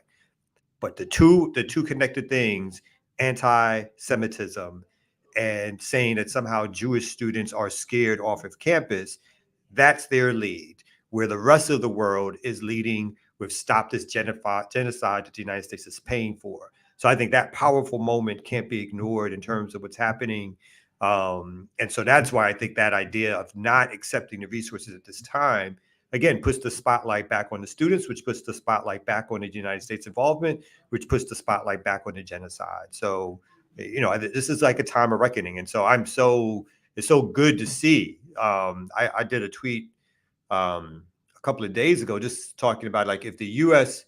if the propaganda system, the elites lose for a time period, the students, right, particularly the elite students, but students all around the country, there's now a new level of resistance in terms of activism and organizing that even bleeds more into a true resistance movement. And so I think all that stuff that we're seeing is really incredible and has to be looked at and joined and, supported in various ways.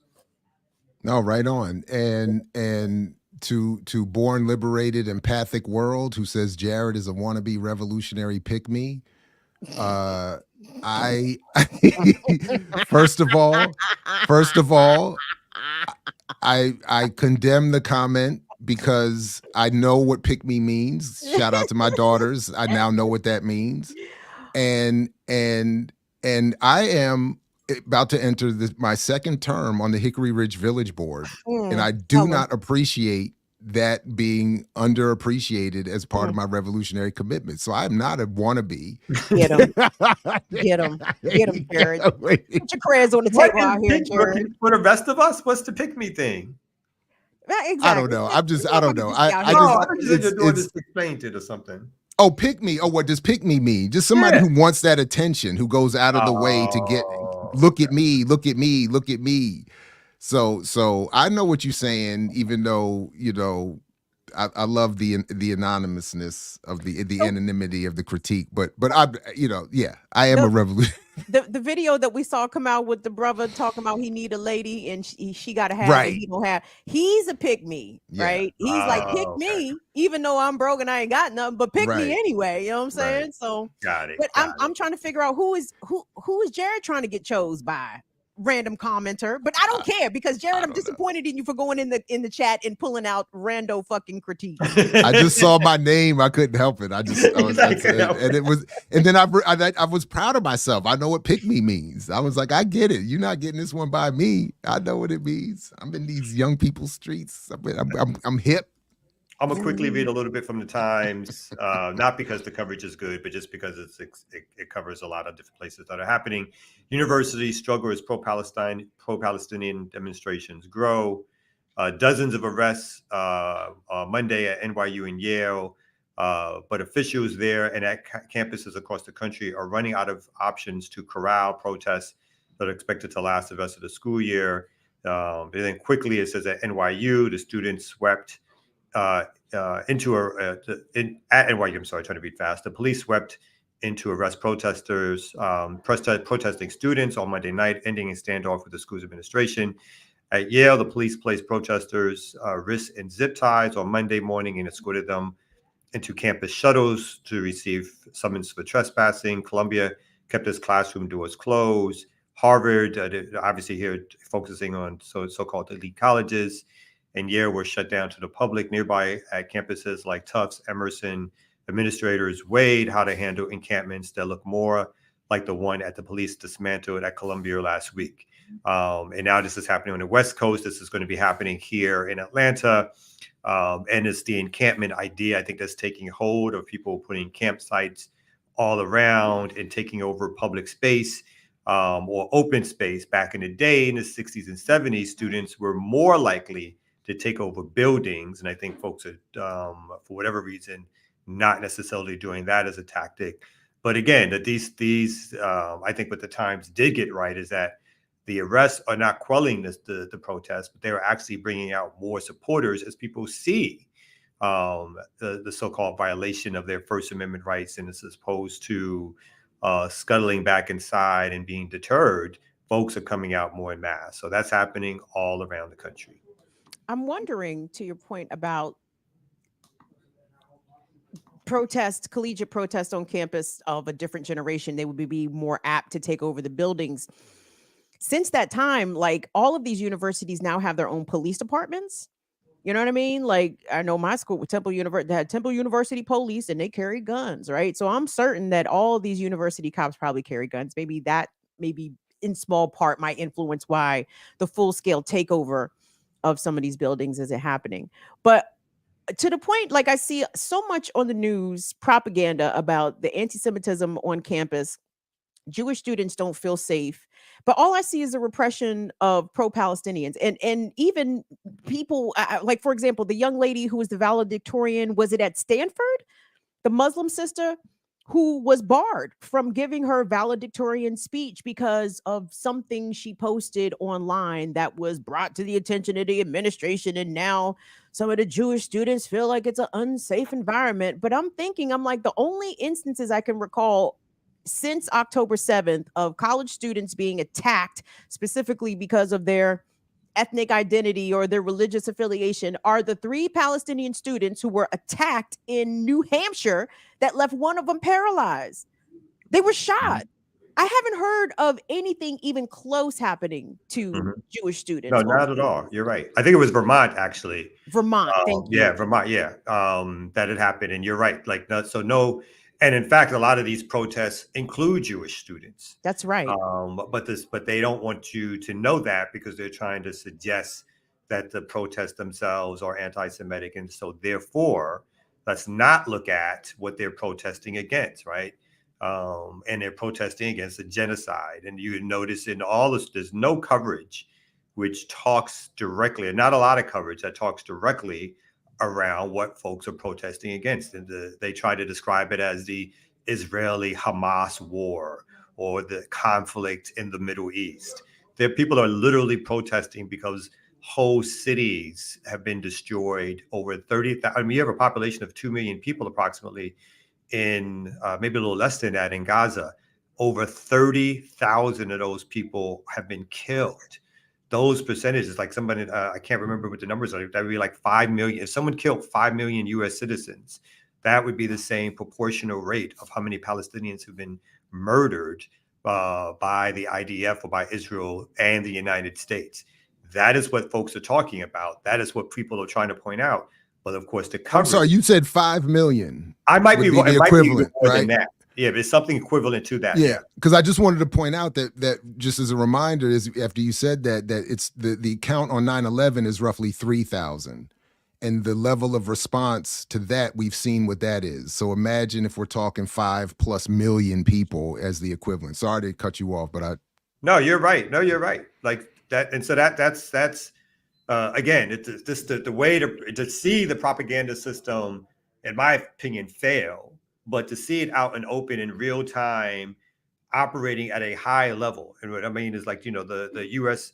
Propaganda system, the State Department, the elite newspapers, the elite channels, they are doing their best right now to put this back in a box, failing miserably. But you can just see how they carve and shift news stories for their own purposes. And I think for me, that's a side point, of course, but that's like fascinating to see in real detail or real time, just how they try to do it, what they do, the words they use to try to counter the protest message and what the protest is really about.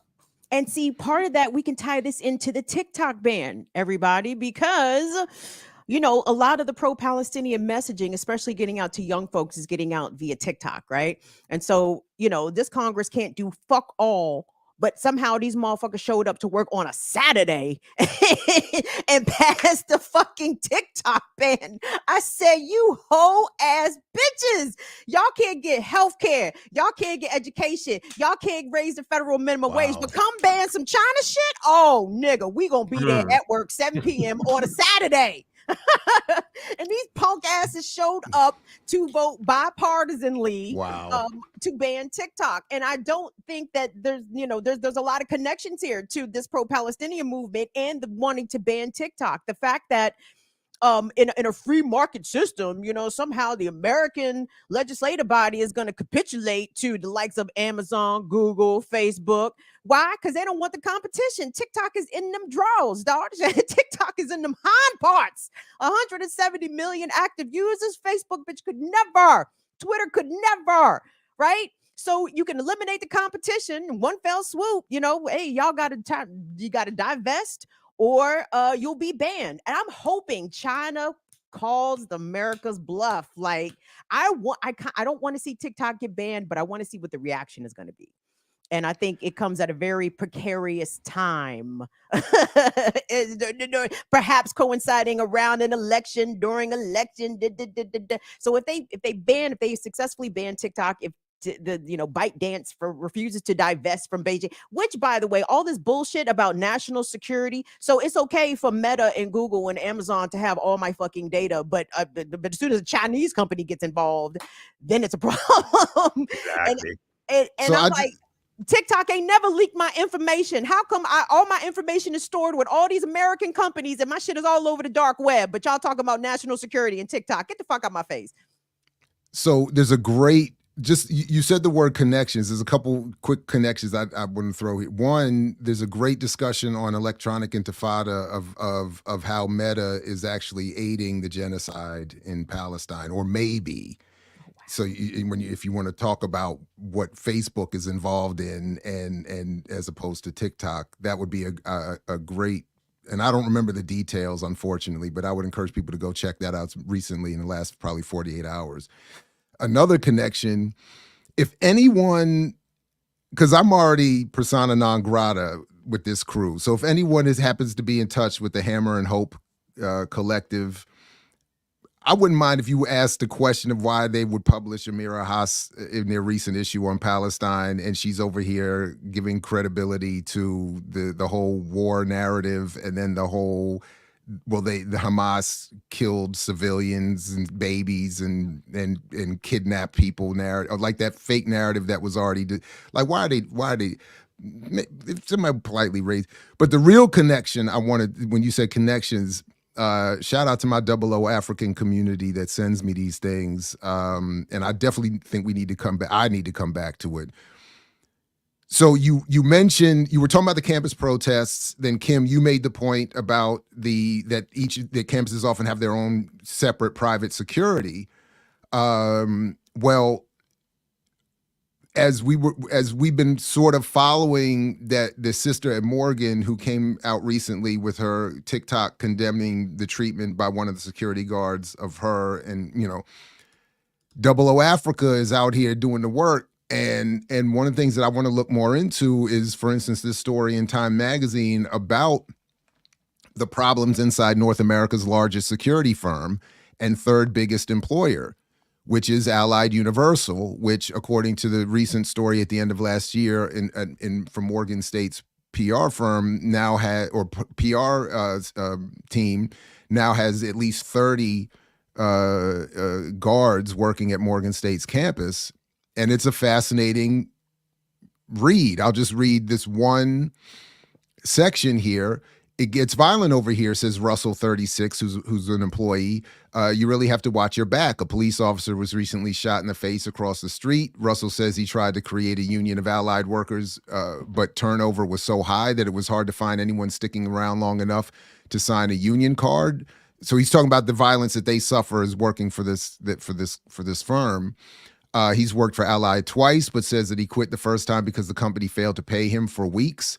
This section here is also interesting. Allied Universal is America's biggest company you've never heard of, with 800,000 employees globally and 300,000 in the U.S. It's the third largest private employer in North America after Walmart and Amazon. Most Americans interact with Allied employees daily at airports and public transit and supermarkets, pharmacies, and gas stations. Yet Allied has not faced the scrutiny that Walmart or Amazon have in recent years, perhaps because it doesn't sell goods and services to consumers.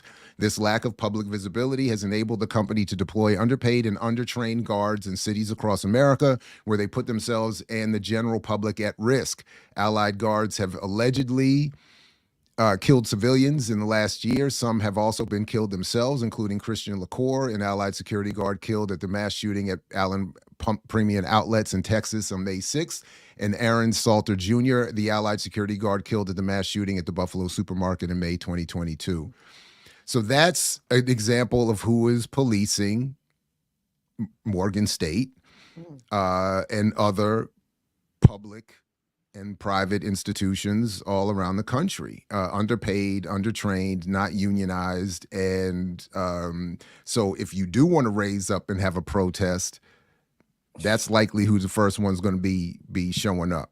And yeah. It's so amazing because it highlights the security nature of the United States, again, through private mechanisms, which working class poor people are now forced to basically police other folks who are either protesting or doing other things.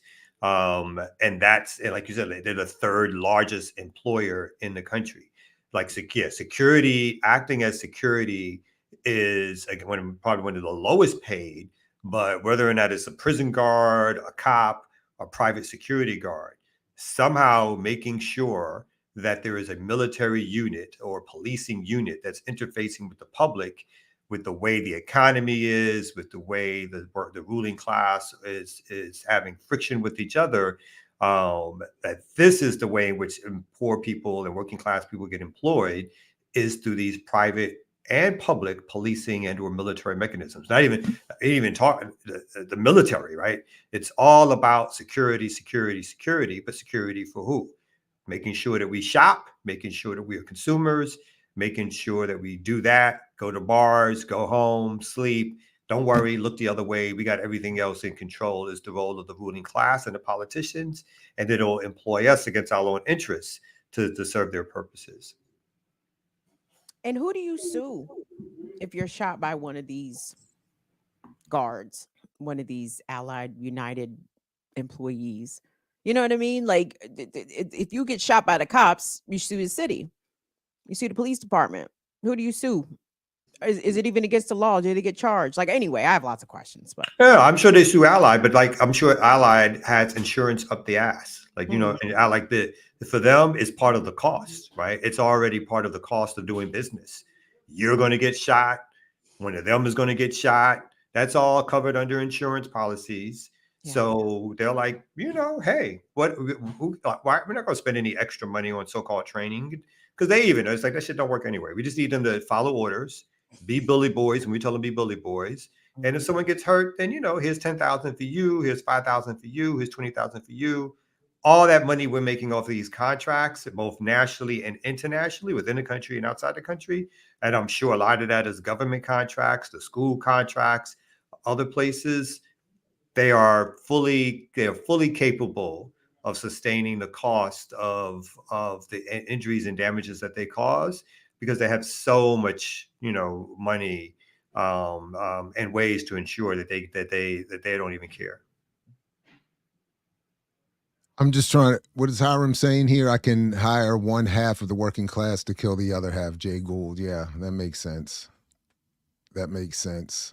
I'm just trying to, I was just looking quickly at who owns Allied. I definitely got to get more into this. It's just, so far, it's just looks like a bunch of investment. Warburg Pincus. Who owns Warburg Pincus? So, I mean, so it's just the super rich hiring the moderately rich to hire the lesser rich to hire the poor to kill the everybody, starting with the black folks. And yeah, that's, or at least mildly sexually harass women on campus. I guess that's the bare minimum. But those are part of the perks. That's that they put that in the job in the That's in the fine print. They put that in the job description. Why do you think you got all these men applying? It's like, oh, I get to ogle all these young women all day for sign me up. And they don't in the rotation, like they pay you so low that they don't mind if you like the guy was talking about the turnover. Right. They don't care, right? Because it's just like we'll just go to the unemployment line and get to 25 more people to sign up, or we'll just go over here and get 25 more people to sign up. So for all we lose, we're going to come back and get those folks anyway. So they don't even think it. They don't think of it as like stability at the workforce. It's like we don't need that. That's not what this is for. This is for you for your body to be put out there and to be used for a particular purpose. And if you're frustrated or you're angry or you do something stupid, we don't care. We'll just replace you with the next person. You know, it's a whole little machine they got. They operate in the parent company operates in Nicaragua, Canada, Honduras, Mexico, big UK. 18-wheeler trucks that say Allied United on it. I feel like I've seen the name, like or I've seen those two words together. You know what I mean? But my favorite one is guaranteed overnight delivery. God. G-O-D. You see God driving down. They got God on the side of the truck. It's like, that's gangster. Well, speaking of God. Speaking of gods and gangsters. G-O-D. Forward part free. EC, Sublime Bacardi. What's up, doctor? With them Mobb Deep lyrics. I see you. Hey, yo, I just got finished ordering my tickets to Morehouse's graduation. Because they having a commencement speech. And you know who's supposed to be speaking? Who's speaking? Oh, that's right. Joe Biden is coming to Morehouse to come all and speak. protests lead to Morehouse. What's that date? Shit, if I know. May 19th. That's right. Malcolm's birthday. Malcolm's birthday. Y'all know where you can find Kamal Franklin, yo. Yeah. Kamal gonna be outside the motorcade. Like, what's up now, nigga? It's time. Now, if you're not at the Morehouse commencement to see Biden on May 19th, you can go to Nomu in Baltimore and see the live show of EYL at our first live event. Come on through. Pack it out. I think y'all gonna pack it out. And I'm gels. I know I should not be openly hating. Kim, we hit 723 people today. No, they heard you, Kim. 730. They came through. They heard you, Kim. 730 today. No need to be gel. The whack ass EYL Fridays. That's what they sit in the audience and fuck they shit up, Kim. Yeah, I did EYL and whack. I said the shit is all right. It's all right. It's all right. It's undeserving of the status. Them bums. That shit is all right. You know what I'm saying? Oh, but look, Yipper has I like Yipper's comment here. You can you watch Kamal getting arrested at Nomu? Yes, we will have. They're going to call Allied on me to come get me. We'll have the screens. We'll have the live stream set up. Kamal's arrest as the Chiron floating at the bottom. Everybody tune in. Let me tell you, they not gonna let y'all get within 2 fucking miles of Joe Biden, dog, because so much of Atlanta's gonna come out to give Joe Biden the goddamn business. They not gonna let y'all nowhere near. Well, that first wave of the black bourgeoisie protecting with the 4 more years chant, they'll be there in the front row. 4 more years, Joe. Yeah, anything but Trump. Oh my goodness. And I wonder what the students have planned. The students, I'm sure. Oh, they're probably checking them left and right, making sure no posters, no whatever. They probably get sending them warning letters. I'm sure. Yeah, I mean, to Spellman, I don't know about I feel like Spellman might go a little harder than Morehouse. I feel like the Morehouse nigga know they place. You know what I'm saying? No. Come on now. The Morehouse kids and the Spellman and the other ones, when it was the Stop Cop City, they gathered together. And they did a lot of work to bring that out more. I'm gonna give them a little credit now. I'm gonna give them and they do some right now, but you might be, But there's a Spellman rally today. Way off base. Shout out to Andrew Douglas, Professor Andrew Douglas, down there at Morehouse, with who's been a guest of the program here. So we'll stay tuned to see what he has to say. I don't know. I just heard that if you have a billionaire show up to the Morehouse commencement and agree to pay off all the student loans, then everybody get real quiet. Everybody get real quiet. Well, they don't ask where the money come from. They ask, do you have the money? But ask him now if that actually came true. Right. Right. There was some strings attached. It wasn't as clean cut of a process as it was billed. Yeah. Because I could stand up here and say, I got you covered. Nobody believes that. Nobody believes that. They really don't. Right. Nor should they. Nor should they. But it's just as likely if he says it. That's my point. Yeah. Yo, we got some people that show love today. OP showing $4.99. When you were at your peak strength, wise, were you vegan? Can you bulk up as a vegan? So for me, no, I was not a vegan at my peak strength, but I could have been. And you absolutely can bulk up with on a vegan diet. And remember, all the strongest animals on the planet are vegan. Mm-hmm. So there is absolutely, if I had known that back then, I would have gone. Absolutely. Gorillas, what was it? The whole list. Rhinos. There's a whole list of them. All of them. All the strongest animals are vegan. So you don't need that. You can get all the protein you need from plants, which is where they get their protein. Then you just eat them and get the protein secondhand. Do you want to be a rhino? You want to be a shark out this joint? You want to be a hippo? You want to be a lion out this bitch? When I was lifting weights, I wanted to be a gorilla. If you were a gorilla, if you gonna be an ape, be a gorilla. I wanted to be a silverback. I was and if they had told me in my 20s you could be just as strong as a vegan, if not stronger, I'd have been beasting on them almonds back then.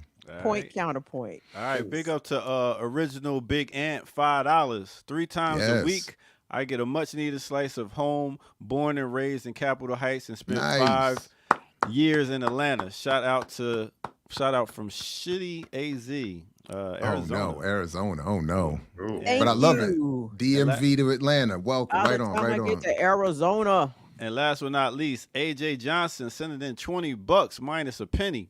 What are your thoughts on the U.S. efforts to undermine BRICS?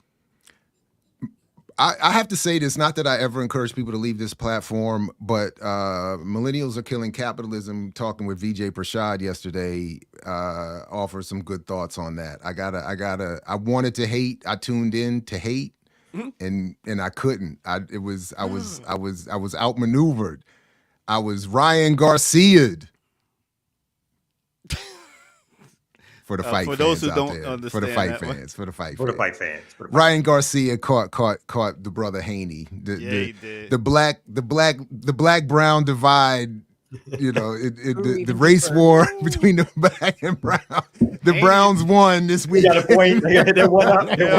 Haney's eyes when he hit that canvas, like, who are you? He's like, I didn't know what I was doing. 90 seconds in, he was on a knee with the left hook. Ryan Garcia is a monster, apparently. All the trash talk about drugs and sexual fluidity or whatever he was doing worked.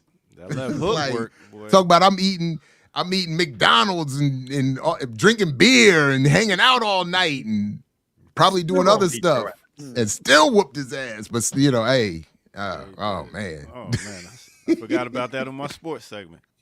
All right, I'm gonna start mixing up weather and sports if that's all right with y'all. No. Anything you want to do, baby. Thank you. That hook, that left hook was monstrous. Wow. And they showed it. I slowed the tape down too. Roy Jones was talking about it when Haney jabbed, that right hand came down, and you could see it. And it's like, if I could see it, son, you got a problem. You got a big problem. The left hook, I was like, his whole face. I was like, oh my God, that joy was vicious. Anyway, sorry. I would ask Hiram to join on the sports, but he ain't gonna do it. He's too busy. He's too busy reading books. All right, so ain't nothing matter with that, right?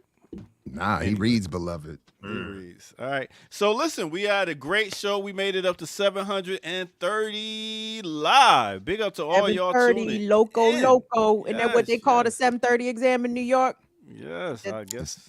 I don't know. Fuck with 7:30. Well, I'm sorry. My I crew's watched a all lot- 7:30. That's I what. watched That's a what. lot of Law and Order. They say you like to hold him over for a 7:30 examination, Your Honor. That's what Remy Ma said in the We Big all Pun 7:30. remix. Get my dogs to do you in the dirty. MOP remix. They all 7:30. Rock a ski mask, that's- February, June to February. Oh, That's how I- Kim that's know how the I- lines. Listen, Kim Kim. be- I know. She be just bringing it up. So this is what I suggest. I think Ear Doctor, I will happily spit a ghost written verse written by Nakapandas. Maybe we need to do a mixtape, Charlie. We need a little mixtape. We might even put some diss tracks in there. We've been talking about The listen. mixtape. I love it. In June, we gonna really sit down and get this thing together. You know what I'm saying? Y'all ain't ready, man. Listen. All right, so we about to get up out of here. I'm gonna give y'all a little something at the end, tide y'all over till tomorrow when y'all come back in the morning at 8 a.m. for Remix Morning Show on Women's Wednesdays. So make sure y'all tune in for that. That said, Jerry, you can take me out of here. I'll get this music started. Let's do it. All right, let's go. Swing, swing, swing, swing, swing, swing, swing, chop, chop, chop. Yo, that's the sound when MCs get muffed. Don't come around town without the hip in your hop. Cause when the shit hits the fan, that ass will get dropped. MCs wanna attack me, but them punks can't cope. I have you left without a job, like I did from the logo. So money, watch your mouth, I might have to bust you. Battling MCs from JFK to Russia. What's up, kids? The average speaker from the moon. Thanks for your support. Ayo, I'll be home soon. But the only thing I ask when I return from my task is a whole bunch of beats and a flask full of ass. My fist stands firm because I'm black and solid. I open up your pores like a plate full of collard. Come on, take it easy, would ya? Easy, easy. I'm up in the gully. That's when I am her buddy. She buddy, she buddy, she buddy. Thank y'all for tuning in. That right there is a remix on the remix. Real quick, Ramsey Lewis Trio, Tribe Called Quest, doing it the best right here on the Remix Morning Show, y'all. We will catch y'all in the morning. Peace.